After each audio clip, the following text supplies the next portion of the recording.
Welcome to RFI TV news.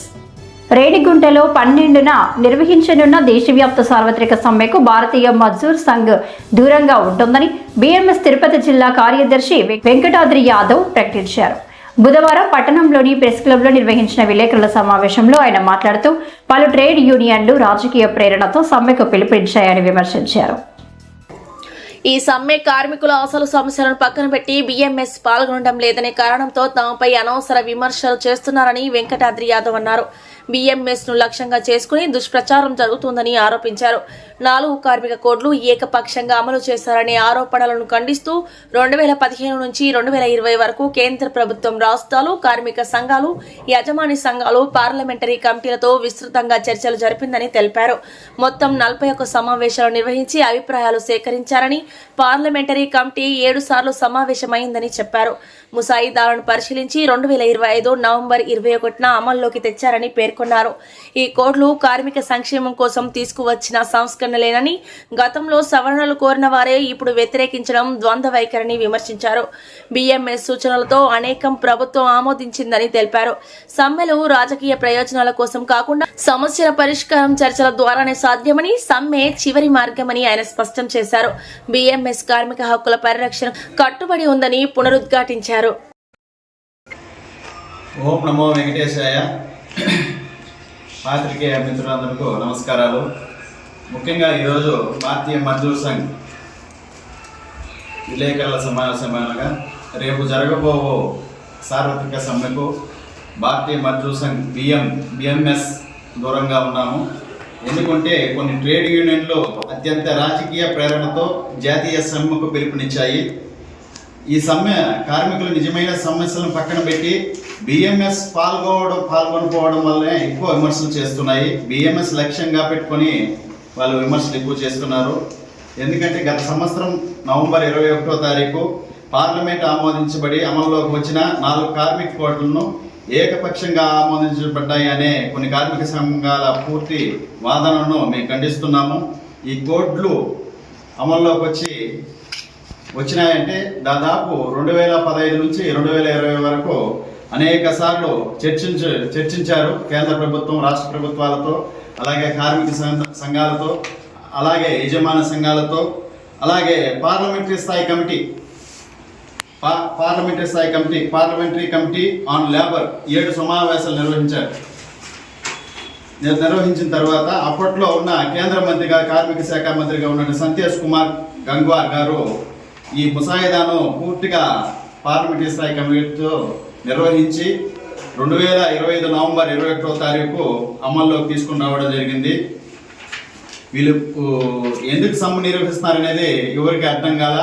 దాదాపు స్వతంత్ర పోరాట ఉద్యమం నుంచి కూడా ఈ కోర్టులు సవరించాలని చెప్పింది కానీ వీరే మళ్ళీ దీన్నే వ్యతిరేకిస్తూ ఉంటారు. దాదాపు 41 సమావేశాలు నిర్వహించారు 2015 నుంచి 20 వరకు. ఈ సమావేశాలకు వచ్చి తమ అభ్యర్థులను తెలపని చెప్పి అప్పట్లో ఉన్న ప్రధానమంత్రియే, ఈ స్వతంత్ర భారతదేశ చరిత్రలో ప్రధానమంత్రి డైరెక్ట్గా కార్మిక సంఘాలతో సమావేశమై కార్మిక సమస్యల మీద చర్చించడం జరిగింది. అలాగే పార్లమెంటరీ స్థాయి కమిటీ కూడా 7 సార్లు సమావేశమైంది.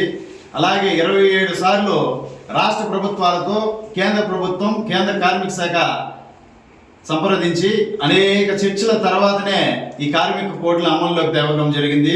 వీళ్ళు కూడా ఈ కార్మిక కోడ్ల కమ్యూనిస్టులు అయితేనేమి, మిగతా ట్రేడ్ యూనియన్లు అయితేనేమి అనేక సార్లు సవరించాలని చెప్పిన వాళ్ళే మళ్ళీ తిరస్కరిస్తున్నారంటే ఇక కార్మికుల సంక్షేమానికి వీళ్ళు ఏమాత్రం పాటుపడుతున్నారనేది కార్మికులు అర్థం చేసుకుంటారు. మీరు కూడా పత్రికాముఖంగా తెలియజేస్తున్నాము. అలాగే ఈ సమావేశానికి పూర్తిగా అన్ని సమావేశాలకు బిఎంఎస్ పాల్గొని తమ సూచనలను, వివరణను పూర్తిగా చాలా వరకు ప్రభుత్వం ఆమోదించబడ్డాయి. బిఎంఎస్ ఈ 4 కోట్లు అనేది ప్రభుత్వానికి వివరించి అవే చాలా వరకు ఇప్పుడు కూడా నిరసనలు లేకుండా ప్రవేశపెట్టారు.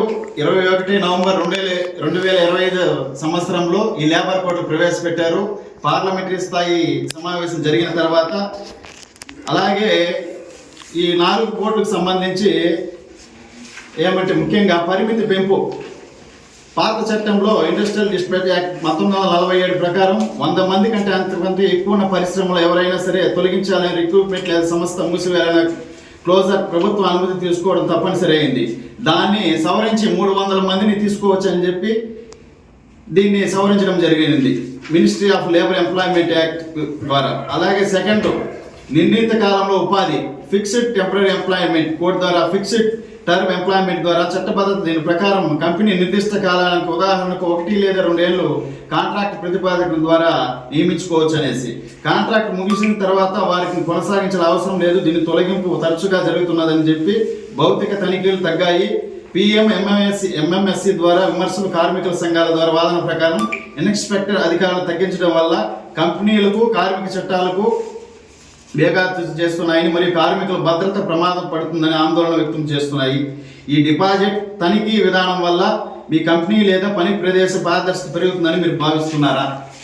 మేము ఒకటే సూచిస్తున్నాం మిగతా మాతోటి సహకార్మిక సంఘాలన్నిటికీ కూడా.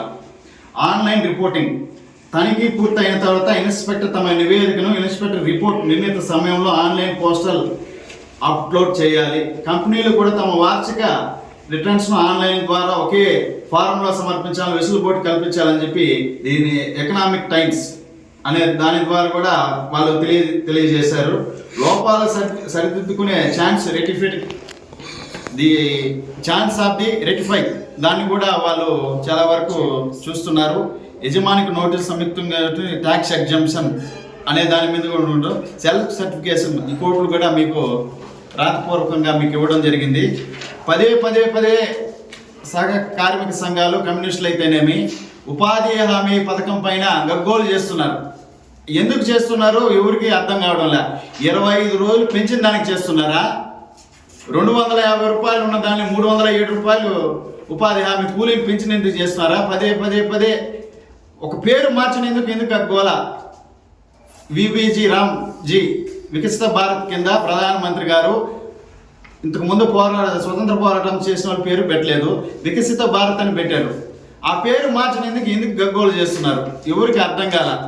దీని వాళ్ళనే వివరణ అడగాలి. మీరు 25 రోజులు పెంచిన దానికి చేస్తున్నారా, లేకపోతే 250 రూపాయలు ఉన్న దాన్ని 307 రూపాయలు చేసిన దానికి చేస్తున్నారా? అర్థం కాల. మా వాదన ఏమంటే ఇప్పుడు కూడా 200 రోజులు ఒక సంవత్సరానికి 10 దినాలు కనిపించాలని చెప్పి, అలాగే 307 రూపాయలు ఉన్న దాన్ని కనీసం ఇప్పుడున్న ఖర్చుల ప్రకారం 500 చేయాలని చెప్పి తెలియజేస్తుంది. దాని గురించి సమ్మె చేద్దాము, దాని గురించి పోరాడదాము. ప్రభుత్వం అంతటే రారు. పని వేళలు పెంచారని చెప్పి ధర్నా చేస్తున్నారు. ఓన్లీ మహాత్మా గాంధీ పేరు మార్చినారని చెప్పి ధర్నా చేస్తున్నారు. వాళ్ళ విజ్ఞతకే వదిలేస్తున్నాం. ప్రజలను ఎందుకు ఈ విధంగా కార్మికులను అలాగే ఉపాధి కార్మికులను తప్పుదోవ పట్టిస్తున్నారు అనేది వాళ్ళ విజ్ఞతనే వదిలేస్తున్నాము. అలాగే రాబోయే రోజుల్లో రాష్ట్ర ప్రభుత్వం కార్మికుల పట్ల కానీ అలాగే కేంద్ర ప్రభుత్వం అనేక చట్టాలు తీసుకుని వచ్చి కార్మికులకు మేలు చేసే విధంగా చేయాలని చెప్పి విజ్ఞప్తి చేస్తున్నాము. అలాగే చాలా వరకు సమ్మెకు మీరు పిలుపునిచ్చారే కానీ కార్మికుల పైన ఎటువంటి మీకు నిజమైన విశ్వాసం లేదు. కార్మికుల సమస్యలు పక్కన పెట్టి మీరు మా పైన విమర్శ బిఎంఎస్ పైన విమర్శలు చేస్తున్నారు. దీనికి ఎంత మాత్రం సమంజసం కాదని చెప్పి పూర్తిగా సహ ట్రేడ్ యూనియన్లను ఖండిస్తున్నాము. మీరు పని చేసుకుంటున్నారు, మీరు చర్చలకు పిలిచారు. ప్రభుత్వం దాదాపు 2015 నుంచి 2020 వరకు అనేక సమావేశాలు జరిపారు. ఆ సమావేశాల్లో మీ అభ్యర్థన తెలపంటే అక్కడ ఏదో చెప్తారు చేస్తారు, కానీ పూర్తి వివరణ మనం ఏం చేస్తే కార్మికులకు న్యాయం జరుగుతుందనే దాని మీద మాత్రం మాట్లాడరు. ఇది స్వతంత్ర భారతదేశంలోనే డైరెక్ట్గా ప్రధానమంత్రి ఏ ట్రేడ్ యూనియన్తో ఏ ప్రధానమంత్రి కానీ ముఖాముఖిగా కలిసిన సందర్భం లేదు. మన ప్రధానమంత్రి ప్రత్యక్షంగా వచ్చే కార్మిక సంఘాలతో కలిసి మన సమస్యలన్నీ కార్మిక సంఘాల నాయకులతో కలిసి చెప్పారు. అప్పుడు చెప్పలేకపోయారు.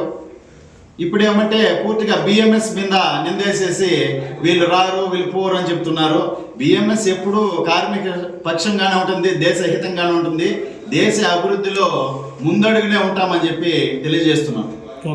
తిరుపతి జిల్లా బిఎంఎస్ నాయకులు చంద్రశేఖర్ గారు ఈ మీడియా సమావేశంలో పాల్గొనడం జరిగింది.